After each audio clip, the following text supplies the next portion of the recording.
Here's an example of sketching a quadratic function.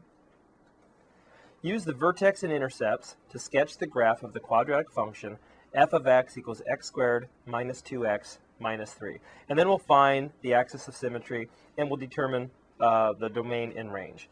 Well, our goal here is to rewrite our function in the form of f of x equals a times x minus h squared plus k.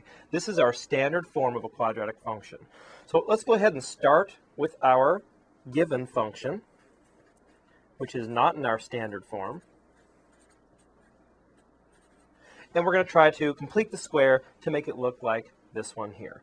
So let's go ahead and do that.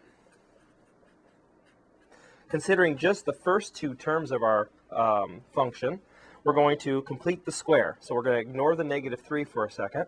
Now to complete the square, we take half of negative 2, which is negative 1, and we'll square that. Now, since we just added 1 to our function, we have to take it back away. Otherwise, our functions are not equivalent.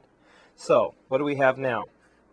F of x equals, well, this now is a perfect square and factors to x minus 1 quantity squared. Minus 3 minus 1 is minus 4. So now we have converted it into standard form. Now that we've transformed our quadratic function into standard form, we can find the vertex and the y-intercept and then graph.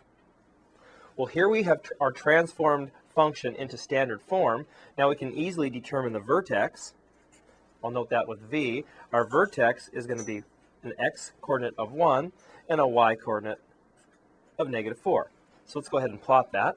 So over here, x equals 1 and y equals negative 4. We can put our vertex down. Now let's find the intercepts. To find the y-intercept, we simply evaluate our function at 0. So let's go ahead and plug a 0 into our function. 0 minus 1 is negative 1 squared is 1. Minus 4 equals negative 3. So our y-intercept is at negative 3. Now let's find the x-intercepts. Remember, an x-intercept has a y value of 0, so we'll set our function equal to 0 and we'll solve for x. We can add 4 to both sides. And this sets up real nice for our square root property. So remember, square root of 4 is plus or minus 2 equals x minus 1. Adding 1 to both sides gives us our x-intercepts of 1 plus or minus 2. 1 plus 2 is 3, so let's plot that.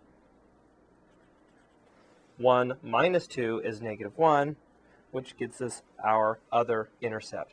Now we can connect all these dots with a nice parabola, and we've got our quadratic function sketched.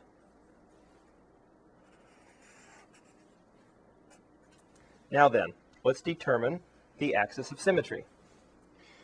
Well, our parabola is split right down the middle by this vertical line, which has an equation of x equals 1. So the axis of symmetry is x equals 1.